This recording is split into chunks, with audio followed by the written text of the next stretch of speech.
Seguimos entonces con transferencia de energía por conducción.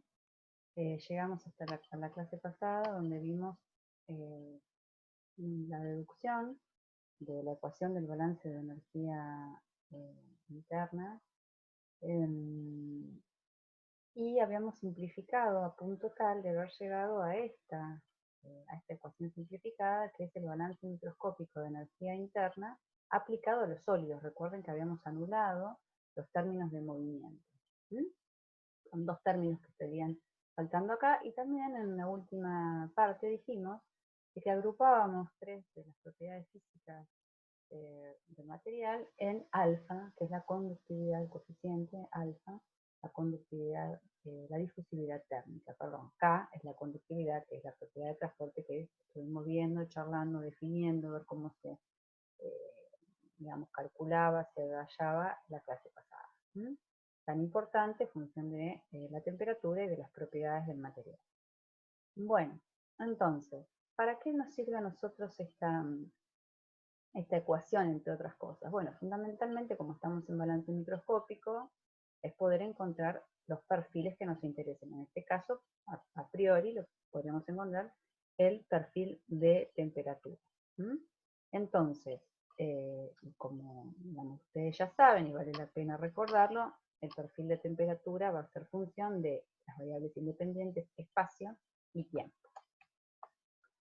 Algunas cositas también para charlar sobre esto es, acá tenemos una representación de un sólido A, un sólido B, también ponemos como que este es el que está a mayor temperatura, por el color que tiene, este está a menor temperatura, y ocurre la transferencia de calor. Están en contacto, esta simplificación es netamente una transferencia de calor por conducción, ¿no es cierto? Pero vamos a hablar de algo interesante, que es a qué llamamos manantial y sumidero, o sea que puede haber una transferencia continua de energía desde un manantial hasta un sumidero. Podríamos decir que A, en este caso, podría ser un manantial y B es el sumidero, o sea, A provee el calor, B lo recibe. El tema es pensar en, digamos, que a veces puedo tener un manantial y no tener sumidero, puedo tener sumidero y no tener manantial, o puedo tener manantial y sumidero, pero que no funcionen en el estado estacionario. Por ejemplo, a ver, si hablamos de la disipación viscosa, que es este término que venimos charlando ya desde el balance de energía mecánica, la disipación viscosa es un manantial dentro del sistema, dentro del volumen de control. Hacemos una distinción entre manantial o sumidero, ¿no? Interno y externo. En este caso, la disipación viscosa es un manantial interno, porque ¿qué pasa? Está proveyendo al sistema de energía interna permanentemente, porque permanentemente se está convirtiendo la energía mecánica por roce en energía interna. Hago un paréntesis, ustedes dirán, venimos hablando de conducción en sólidos.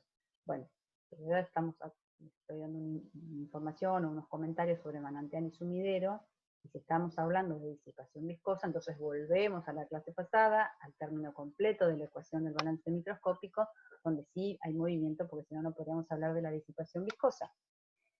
Entonces, dicho esto, retomo.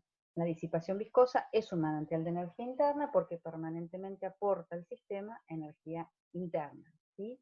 Si está dentro del sistema, lo vamos va a ser un término que va a estar dentro del balance microscópico, tal como lo hicimos hasta ahora.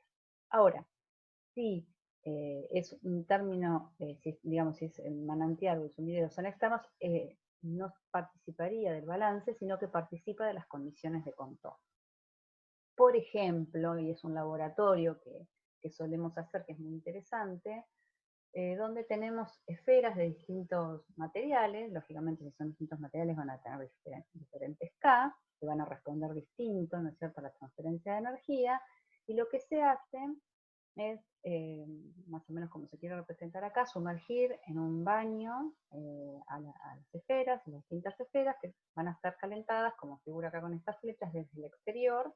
La esfera está a la temperatura ambiente, supongamos 18 o 20 grados, y el baño está a 70-75 grados, no recuerdo exactamente, no es lo más importante. Entonces ocurre esto, el calentamiento de esta esfera, con lo cual podemos decir que esta esfera tendrá un manantial, porque permanentemente está recibiendo calor del baño, pero no tiene un sumidero, o sea que se va a acumular el calor en esta esfera, ¿no es cierto? O sea que estamos en el estado no estacionario, ¿sí? Bueno, hablemos un poquitito para poder resolver el balance y poder llegar a los perfiles. Necesitamos hablar de las condiciones de contorno e iniciales, en este caso que es la transferencia de energía.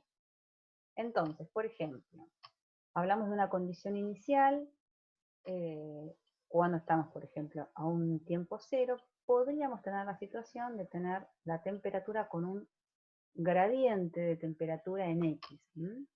O también podríamos tener la situación en que a tiempo cero tenemos la temperatura T0 constante, no hay ningún gradiente de temperatura. También podemos hablar de temperatura prescripta, que sería que en un lado, por ejemplo, en el lado X igual a 0, la temperatura también tiene un gradiente de temperatura a función del tiempo, o que la temperatura es igual a T0 igual a constante. Podemos hablar de otra condición que es el flujo prescripto, el flujo de energía. Y tenemos dos situaciones que son análogas. Tener esta situación donde aquí sí hay un flujo de calor en X, donde tenemos una área aislante en X, o tener esta situación, que bien podría ser un cilindro, un intercambiador de calor que está recibiendo este conducto, como vemos por la representación que vemos aquí, ¿no es cierto? Por este perfil que vemos, la temperatura por fuera, lo que está recibiendo es una temperatura mayor, y este conducto o este cilindro tiene una temperatura menor, de manera tal de que el flujo, como vemos, el flujo en X, es hacia el centro de simetría. ¿Qué sucede? Sucede que va a haber transferencia de energía, va a haber flujo de energía hasta que llegamos a este punto, donde el flujo, la Q chiquita, es igual a 0. O sea, en X igual 0 en este caso, o en X igual 0 en este caso, el flujo es 0. ¿Por qué? Porque planteamos la ley de Fourier, que dice que el flujo de calor es igual a menos la conductividad por el gradiente de temperatura, y da 0. Y da 0 porque el gradiente de temperatura es 0. ¿Qué sucede en el aislante? ¿Cómo lo podemos ver? Y bueno, en el aislante vamos a tener acá un perfil, que falta dibujarlo, yo se los dejo a ustedes. Piensen cómo sería acá el perfil de temperatura. Vemos que el flujo de calor es en este sentido, ¿no es cierto? O sea que acá va a haber mayor temperatura y acá menor. Lo que sucede hacia el lado del aislante es que el flujo de calor definitivamente es 0, porque si es un buen aislante, es perfecto el aislante, no va a haber flujo de calor hacia esa zona de X, ¿no es cierto? O sea que se podrían considerar análogos tener o un aislante en X igual 0, o tener un centro o un plano de simetría, donde llegamos a este punto, en el cual las temperaturas son iguales, por lo tanto el flujo de calor va a ser 0. Bueno, como les decía, eso se los dejo para ustedes. Grafiquen cómo sería el perfil en X por fuera del aislante. Y luego tenemos otra condición, interfaz entre dos medios con distinta conductividad térmica. Lógicamente, acá estamos planteando tener tres sólidos diferentes, que se puede hacer el naranja, el lila y el verde. Cada uno, lógicamente, al ser diferentes materiales, tiene diferente conductividad, con lo cual habría que plantear la ley de Fourier diferente por el K que tienen, ¿no es cierto? Como dice acá, en las interfaces no puede haber acumulación de energía, es decir, no debe haber, debe haber continuidad de flujo. ¿Qué quiere decir esto? Que tenemos la temperatura mayor, la temperatura menor de 4, va a atravesar estas tres láminas, estos tres materiales sólidos. Vemos que la temperatura disminuye, pero con diferentes perfiles, con diferentes pendientes. Eso es producto de que la conductividad es diferente y deja pasar más o menos el calor. Entonces, pero el flujo de calor es continuo, o sea, el caudal calórico se mantiene constante y el flujo de calor se mantiene constante porque las áreas que tenemos aquí, supongamos que esto es tres paredes iguales, ¿no? O sea, de 1 metro cuadrado, de manera tal de que si el Q es constante dividido un área que es constante, nos va a quedar una Q chica constante. El flujo de calor, porque el área es constante, es igual. Entonces, vayamos a esto. Si los flujos de calor en 1, en 2, en 3, tantas paredes como tengamos, se mantiene constante, podemos plantear que la ley de Fourier va a ser la misma. Si los Q1 y Q2 son distintos, lógicamente porque los materiales son distintos, pues entonces los gradientes van a ser distintos. Y es lo que vemos acá. Acá vemos que entre T1 y T2 hay un delta que es mucho más grande que el delta que hay entre T2 y T3, por ejemplo, ¿no? Bien, el tema y la pregunta acá es, ¿Q1 es mayor que Q2 o al revés? ¿Qué es lo que sucede? ¿Cómo lo puedo saber? Bueno, cualitativamente lo puedo saber. Yo lo que veo acá es que tengo un gran delta, ¿sí? Y si tengo un gran delta, significa que este Q1 es mejor aislante que Q2, porque en Q2 veo que la temperatura 2 y la temperatura 3, el delta es menor, es decir, permite mucho más el pasaje de calor, es peor aislante. Esa es la conclusión que puedo sacar, mayor, menor o igual. Luego los valores ya los calcularán cuando hagan seminario. Bueno, ¿qué sucede? Que es lo lógico considerar además la transferencia interfacial por convección. Por ejemplo, acá tenemos un dibujo de un sólido, cualquier sólido, ¿no? Este sólido marrón. Entre T1' y T2', supongan que sé que esas son temperaturas, ¿no? Están dibujadas en minúsculas, pero bueno, son temperaturas T1' y T1'2, hay una diferencia de temperatura, hay un coeficiente de conductividad térmica, pero lógicamente eso se ve influenciado por lo que ocurre por fuera. Esto está dentro, supóngase, que fue una pieza de madera en el aire, que se está secando. Bueno, por ejemplo, está influenciado por el fluido que está por fuera, que en este caso el fluido que está por fuera está a una temperatura T1 y de este otro lado el fluido que está por fuera está a una temperatura T2. O la pared de una casa, o la pared de un horno, infinidad de ejemplos, ¿no? Entonces lo que hay que considerar es la ley de Fourier, la conducción dentro del sólido, la convección por fuera del sólido.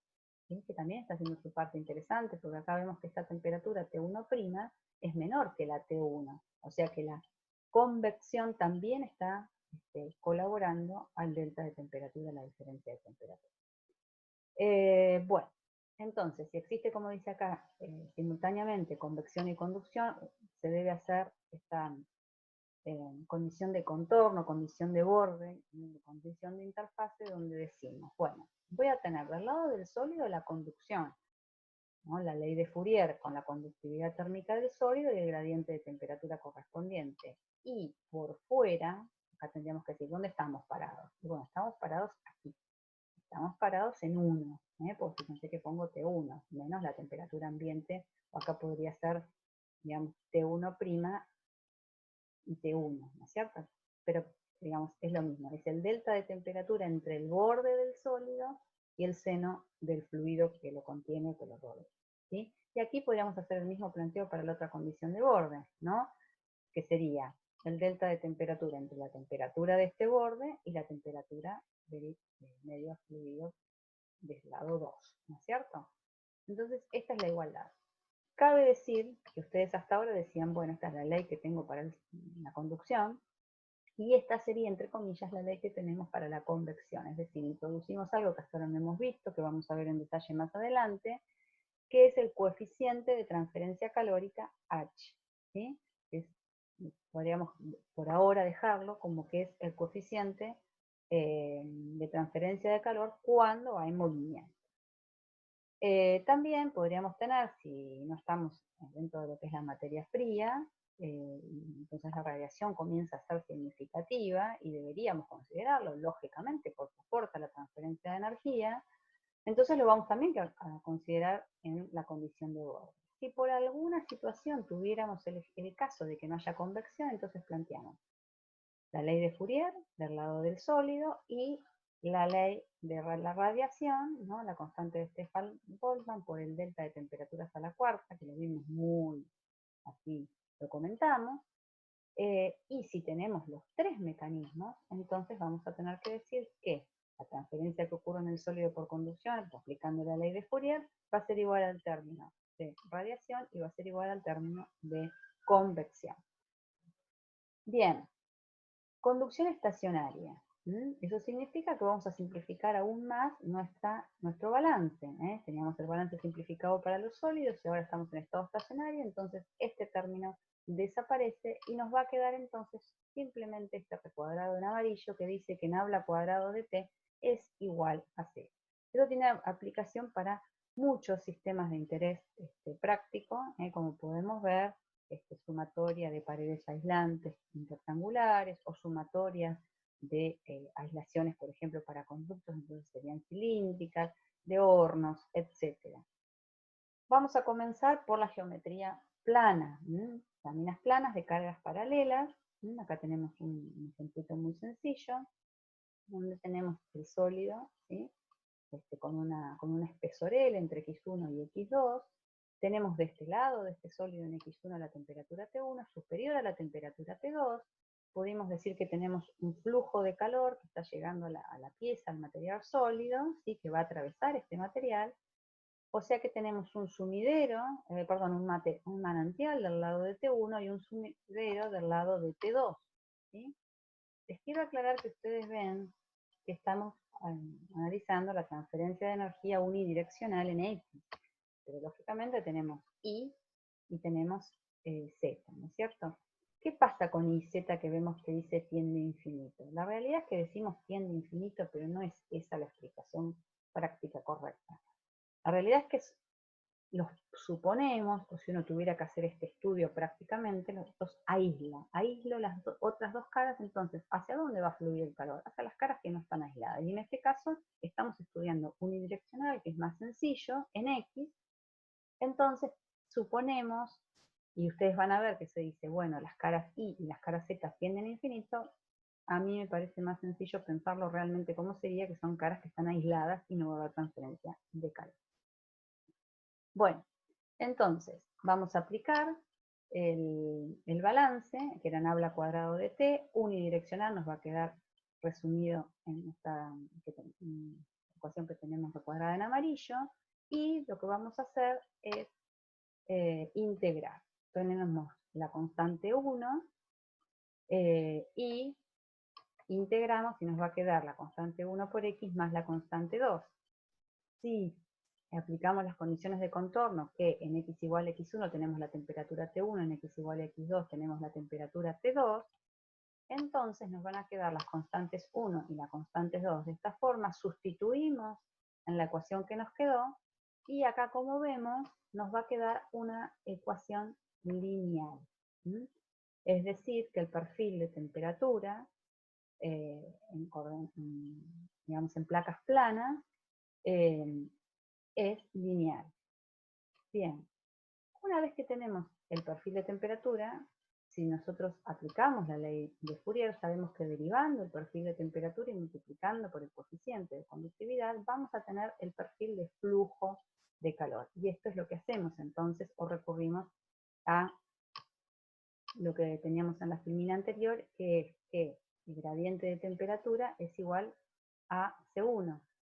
Entonces decimos, el flujo de calor va a ser igual a menos K por C1. C1 sabemos que era el delta T por el delta de X, y aquí tenemos entonces que el flujo de calor es la conductividad por el delta de temperatura sobre la longitud o el espesor, y como vemos esto es una constante, o sea que el flujo de calor para este sistema es constante. Bueno, ahora vamos más a lo aplicado. Y lo aplicado sería una situación de este tipo, donde tenemos una sumatoria de aislaciones. En general, nunca se pone, o es poco común tener un solo aislante, porque cada aislante cumple funciones diferentes. Se suele poner un aislante más cerca, acá vemos que está a mayor temperatura, más cerca de la zona caliente, porque soporta bien esa temperatura y no se funde, no se degrada, no se descompone, pero tal vez no es el mejor aislante, que es un poco lo que vemos acá. Lo estamos viendo por esta pendiente que nos está indicando que este no es un buen aislante. Entonces uno dice, este sí es un buen aislante porque logro un gran delta T con el mismo espesor. Fíjense que los espesores son los mismos. Con el mismo espesor logro esta frenada esta resistencia al flujo de calor. ¿Y por qué no lo puse acá? Probablemente se descomponga a esta temperatura. Supongamos que estos fueran 800 grados, este material soporta los 800 grados, pero este 500 se descompone. Entonces no lo puedo poner acá, tengo que poner uno que soporte los 800 y luego el que realmente es eficiente para mí, y probablemente esto que tiene una apariencia más de ladrillo, algo más económico, más básico, para poder llegar a una temperatura, por ejemplo, probablemente de 30 a 40 grados, que no dañe a la seguridad de los operarios y el resto del equipamiento, ¿no es cierto? También es una cuestión de costos, ¿no es cierto? Bueno, entonces, si tenemos esta situación, ¿no?, de una aislación, con lo cual entonces lo que queremos es frenar el pasaje, disminuir el pasaje, no que se pierda el calor. Esto lo aclaro porque podemos tener dos tipos de problemas. Un problema como este, donde nosotros queremos frenar la transferencia de calor, y problemas donde es al revés. Yo quiero que la transferencia de calor sea maximizarla. ¿Qué situación sería? Y por ejemplo, un intercambiador de calor, que es, digamos, podría ser la situación casi opuesta a esta, ¿no? Entonces, lo primero que hay que ver es qué me plantea el problema, qué es lo que quiero hacer. ¿Quiero aislar o quiero transferir? En este caso quiero aislar. Pero algo interesante es que yo voy a conocer esta temperatura T0, que a veces decimos la del bulk, la del seno del fluido. En este caso, si supongamos que esto fueran las paredes de un horno, esto sería la temperatura dentro del horno, es la temperatura por fuera de la planta.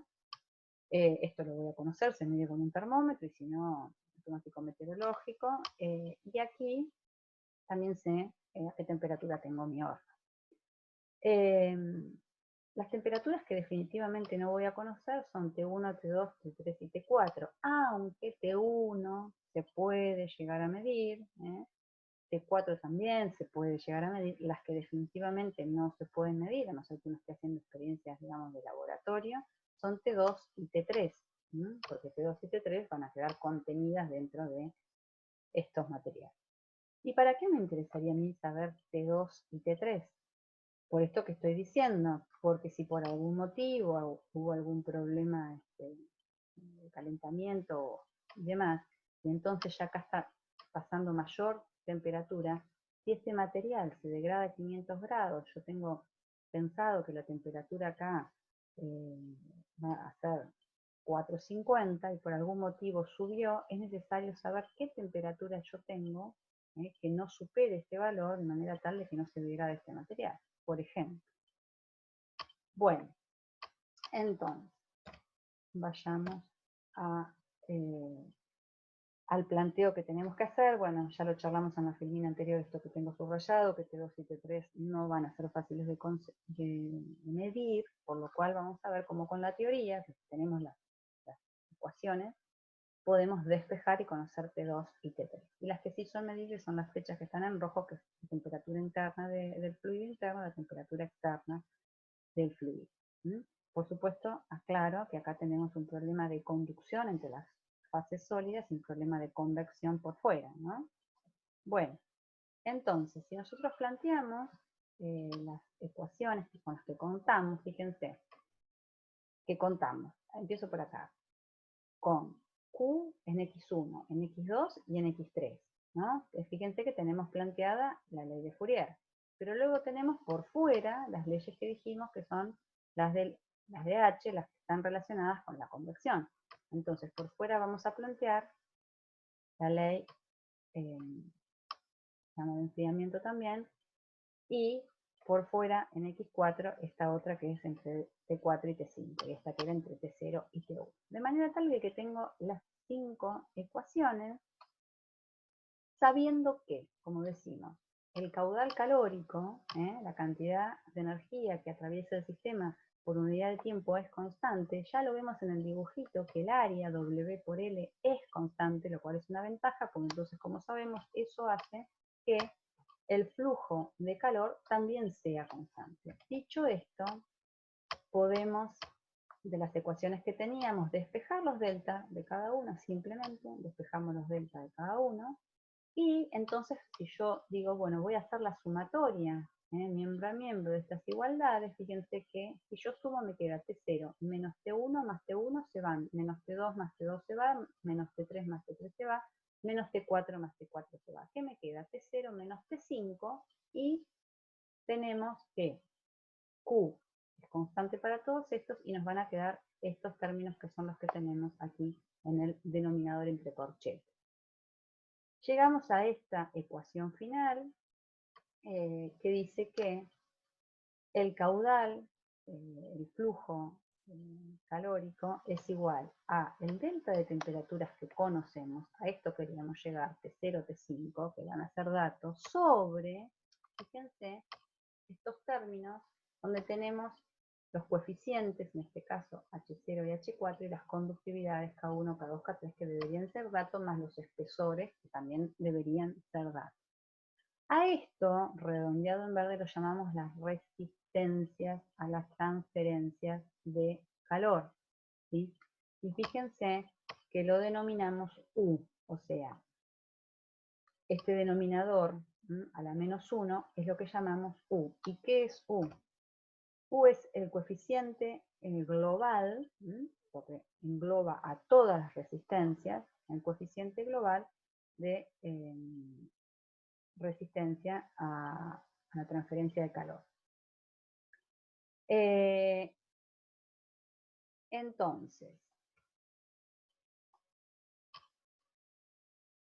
si necesitáramos, por ejemplo, conocer T3, como decíamos, nosotros de aquí vamos a poder conocer el flujo de calor, y si conocemos el flujo de calor y nosotros quisiéramos conocer, por ejemplo, T3, necesitaríamos el valor de T2, ¿sí? Y para conocer el valor de T2, probablemente tengamos que resolver esta ecuación, donde conocemos T1, despejamos T2, cuando tenemos T2 lo sustituimos aquí y despejamos T3. O lo mismo si necesitáramos saber T4. O sea que una vez que tenemos esta ecuación, nosotros podríamos averiguar esas temperaturas internas. Bueno, ahora pasamos a otra geometría, que es la geometría de la conducción radial en pared cilíndrica. También hay muchos ejemplos de recubrimientos, ya sea rígidos o no rígidos, en este caso serían rígidos, en este caso sería no rígido, tipo manta, de, digamos, lo que llamamos conductos. Podrían ser simplemente conductos de cañerías o también pueden ser conductos de torres, de intercambiadores, etc., ¿no? Que uno necesita preservar la pérdida de calor. Entonces, si tuviéramos esta representación sencilla, donde vemos que aquí dentro, digamos, también podría ser, como decimos, un intercambiador de calor con una cierta temperatura. Suponemos que esto que está aquí sería el sólido, una pared aislante, y luego por fuera tenemos el aire, ¿no? Entonces, como vemos, la transferencia o las pérdidas de calor van a ser en el sentido hacia el exterior. Acá tenemos una representación también que partimos de T1, llegamos a T2 y tenemos el perfil entre R1 y R2, radio interno, radio externo. Vamos a también tratar de conocer el perfil de temperatura, que acá lo tenemos, planteamos el balance simplificado, integramos, encontramos el valor de C1 y llegamos a que el perfil de temperatura para esta geometría es logarítmico. Si tomamos las condiciones de contorno, que en R1 la temperatura es T1, en R2 la temperatura es T2, sustituimos y encontramos las constantes C1 y C2 y las reemplazamos, tenemos entonces el perfil de temperatura y también podemos conocer por la ley de Fourier el flujo calórico, que sería en el mismo caso sustituir por la constante C1. Y aquí el flujo calórico queda más complejo que lo que vimos antes, porque fíjense que va a quedar función, que viene función de T1, T2, R2, R1, y la constante nos queda función del radio. Esto quiere decir que a medida que el radio vaya tomando diferentes valores, el valor de Q también va cambiando, el valor de Q chica, el valor de flujo calórico. O sea que a medida que aumenta el radio, el flujo calórico disminuye. Hay una dependencia con el radio. Bueno, veamos que también podríamos de aquí, simplemente sabemos que Q chica es igual a Q grande sobre el área, entonces acá se deja Q grande, que el Q grande es constante, y se pasa el área al otro miembro, ¿sí? Fíjense que el Q grande, el caudal calórico, se va a mantener constante, pero el área va variando permanentemente, porque aquí yo tengo un área, luego tengo otra, hasta llegar al área externa. Entonces, Q grande es constante, Q chica no es constante. Entonces lo vamos a dejar función de Q grande, para ver si podemos encontrar como lo encontramos en el otro sistema, las temperaturas internas. Entonces, fíjense que si nos paramos en R igual a R2, nos va a quedar que Q grande es igual a 2pi por la longitud, por la conductividad, por delta T, por el logaritmo natural de R2 sobre R1. ¿Sí? Si tuviéramos también un recubrimiento en serie de, por ejemplo, tres aislantes, Q1, Q2 y Q3, sería, como vimos, el mismo interés poder encontrar alguna de las temperaturas internas, con el mismo ejemplo, la misma situación que vimos antes. Como les decía, el caudal calórico se mantiene constante, pero debido a que el área no se mantiene constante, el flujo calórico no es constante, entonces vamos a sustituir ahora el área por 2pi por radio en cada situación, ¿no es cierto? Por la longitud por QR. Fíjense que QR se mantiene constante. Entonces, estos términos que se pueden simplificar, 2pi y la longitud, ¿sí? 2pi y la longitud, desaparecen y nos va a quedar, en este caso, el radio correspondiente por el flujo de calor en ese radio, el radio 1 por el flujo de calor en el radio 1, el radio 2 por el flujo de calor en el radio 2, el radio 3 por el flujo de calor en el radio 3, como constante. Bueno, tenemos el perfil que habíamos encontrado de flujo calórico y vamos a trabajar con cada uno de ellos lo mismo que hicimos en el caso de las coordenadas rectangulares o placa plana. Acá tenemos el planteo de la ley de enfriamiento o, habíamos visto para el coeficiente de transferencia por convección, y lo mismo el planteo externo, ¿no es cierto? En R3 y en R0, interior al conducto, exterior al conducto. Y luego tenemos los otros tres, que serían la aplicación de la ley de Fourier para coordenadas cilíndricas. De la misma forma que planteamos antes, nos va a quedar el delta T entre la temperatura interna del sistema, la temperatura externa y luego la resistencia al coeficiente U, en este caso para coordenadas cilíndricas, siempre y cuando, fíjense que nos hemos parado en el radio 0, esto es importante decirlo. Esto está evaluado desde el radio interno R0. Entonces, el caudal calórico es el área por el caudal, por el flujo, o sea, Q chica por el flujo calórico en R igual a R0. Y podemos sustituir por la ecuación que encontramos arriba, el flujo de calor, donde fíjense que directamente este corchete que tenemos como denominador lo pusimos como U0, que en definitiva es U, ese coeficiente global. Importante es, decimos que es U0 porque estamos referenciándonos, parándonos en el radio igual a R0. Y aquí, si no, tenemos escrito lo mismo que tenemos acá, que es cómo se define este coeficiente. Bien. Vayamos ahora al último tema interesante, que es el tema de radio crítico. El tema de radio crítico, ¿qué quiere decir? Bueno, a veces uno se queda con el título, no es el título, sino es cuánto aislante tengo que poner para que sea eficiente, o no poner aislante, o sea, analizar un poquito eso de la relación de compromiso entre cuánto aislante o cambiar el aislante, la conductividad del aislante, etc. A ver, Acá tenemos lo más sencillito, que es tener un conducto con algún fluido interno. Esto que está en azul sería la pared, el espesor del conducto. Y aquí esto en naranja sería hipotéticamente esto. ¿Cuánto aislante pongo? ¿Cuánto aislante pongo? Acá tenemos un R bastante grande, que sería esto que tenemos aquí. ¿Cuánto aislante tengo que poner para que sea eficiente? Esto es bastante desproporcionado, y a propósito como para poder hacer la explicación, porque yo no puedo tener este R0 y tener un R, llamémoslo R cualquiera, donde casi es el doble del radio que tiene mi conducto madre.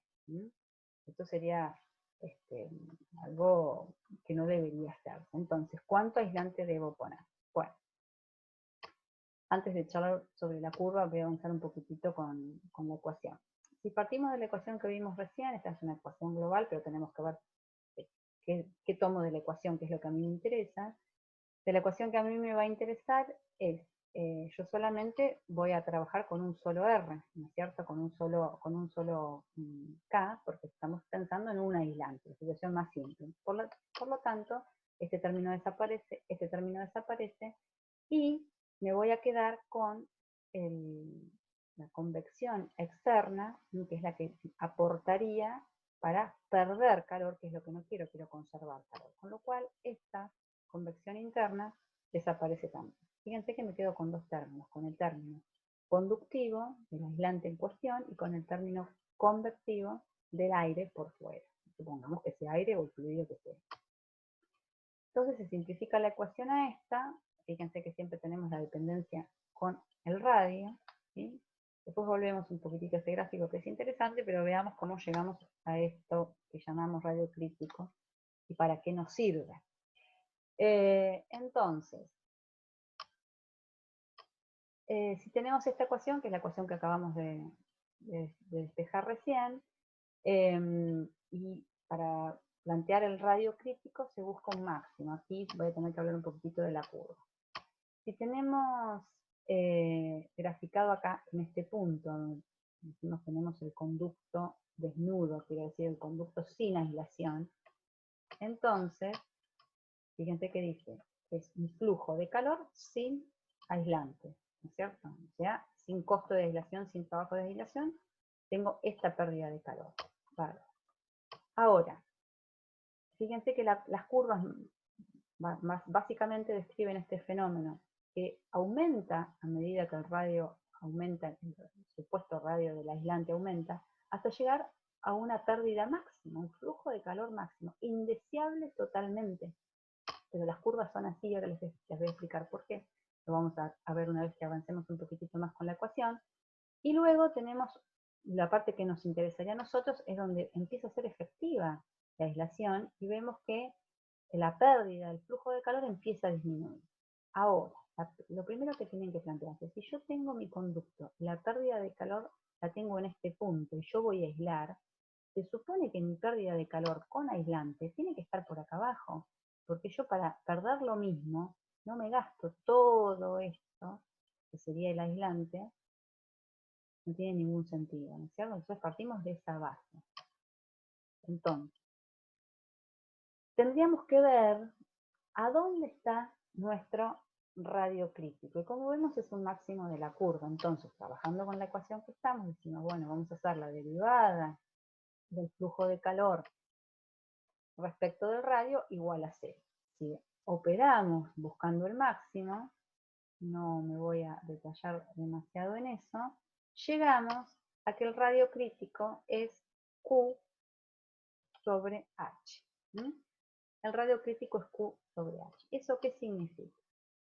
Que cuanto más conductor sea material aislante, entonces el radio crítico va a ser cada vez más grande. O sea, al revés, uno que busca que este valor sea el más chico posible, cuanto mejor aislante, el valor de K tiene que ser más chico, entonces el radio crítico va a ser más chico. Eso significa, yendo también al otro extremo, porque este es un extremo de una aberración, digamos, este es un extremo de una optimización. Si yo tengo un radio crítico corrido, ¿no es cierto?, a valores menores, entonces voy a necesitar menos aislante. Sería un poquito esto que tenemos acá. Si yo estoy trabajando mal con un aislante cuyo valor es un mal aislante o el valor de K es muy alto, entonces voy a tener esta situación que tengo que poner todo esto naranja de aislante. No sirve. Ahora, si yo tengo un buen aislante con un valor de K pequeño, el radio crítico se va a correr a valores menores y entonces voy a poner esta aislación que tengo acá entre el azul y el verde. Esto sí es óptimo. Esto es un problemita que dábamos en la clase, no vale la pena verlo, pero me interesaba mostrarles esta figura, ¿no es cierto? Fíjense en un radio crítico, por ejemplo, de casi 6 y un radio crítico de 1, y bueno, la diferencia en qué está, en que tengo que poner menos aislación. Entonces, en sí mismo, encontrar el valor de radio crítico no es ni cerca la respuesta, porque fíjense que si ustedes dicen que el valor con el que van a aislar es es el punto donde ustedes tienen la mayor pérdida de energía. Es la peor situación, pero me sirve la curva y siempre hay que hacer la curva para poder saber a dónde estoy parado. Yo estoy perdiendo a conducto desnudo en este punto. Bueno, si yo quiero optimizar y quiero que sea eficiente mi aislación, yo tengo que perder, por ejemplo, como es la situación de utilizar este aislante, está graficado en verde, 39,6. Y bueno, estoy perdiendo la mitad del flujo,